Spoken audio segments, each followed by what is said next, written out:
Muy buenos días, bienvenido a la presentación de convección forzada de intercambiadores de calor como parte de la cátedra de transferencia de calor.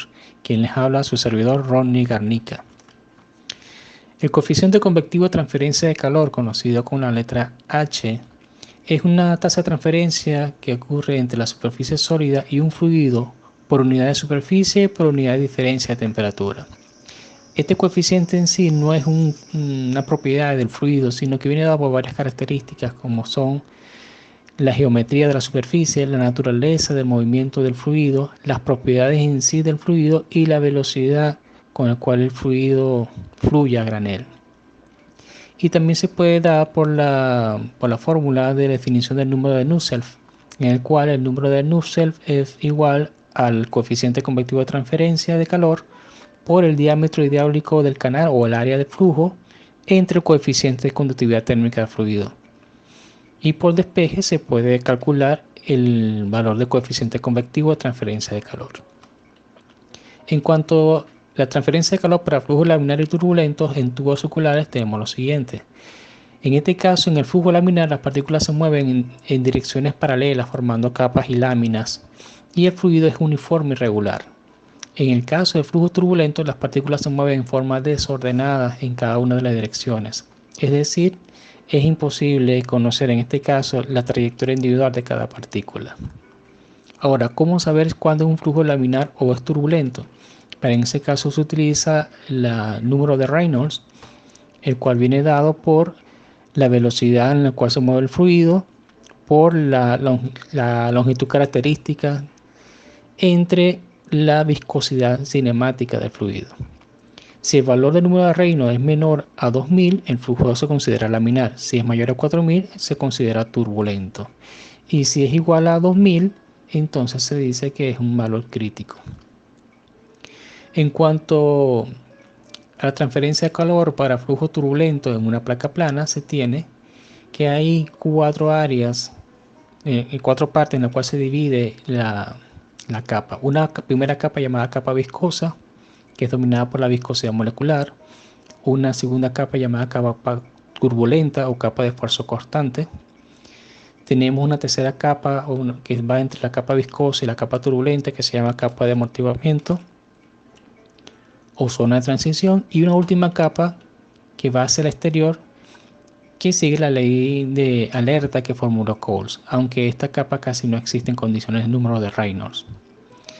Tiene su fórmula para calcular el valor de coeficiente promedio, y cuando se aplica la integración de esa fórmula se viene dado que se apreciaría la existencia de las tres capas: la capa de frontera laminar, la zona de transición y la capa de frontera completamente turbulenta.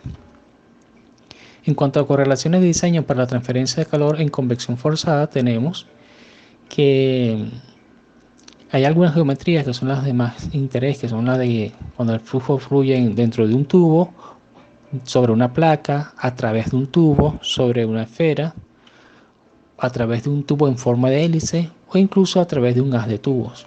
Existen 8 correlaciones específicas para cada caso.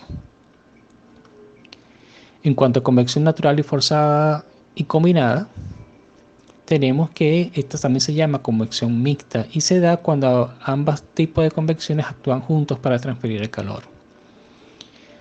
Y la contribución de la convección natural a la transferencia de calor depende en gran medida del flujo, la temperatura, la geometría y la orientación del flujo.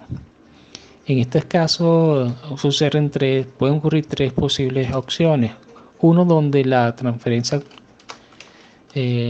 convección natural ayuda a fluir porque va en la misma dirección que el movimiento forzado, que venga en sentido opuesto, que es decir que la convección natural, el movimiento flotante venga en dirección opuesta al movimiento forzado, y donde el flujo natural de convección natural venga en sentido perpendicular al movimiento forzado. En cuanto al intercambiador de calor, estos son dispositivos cuya función es transferir el calor de un fluido a uno que tenga menor temperatura. Y para ello se utilizan placas o tubos metálicos que favorecen el intercambio entre los fluidos sin que estos fluidos se mezclen. Tienen diferentes aplicaciones como condensadores, enfriadores, calentadores, vaporizadores, y los propios intercambiadores de calor. Y su clasificación van en dos sentidos, según su construcción, que tienen clasificado en carcasas y tubos, que esto es un conjunto de tubos que van dentro de una carcasa y donde el fluido que va dentro de los tubos se conoce como fluido interno y el fluido que va por el exterior de la carcasa se conoce como fluido carcasa o fluido exterior. El otro clasificación que hay en los platos es porque hay diferentes placas donde los fluidos se separan entre las placas y se van intercalando caliente con frío.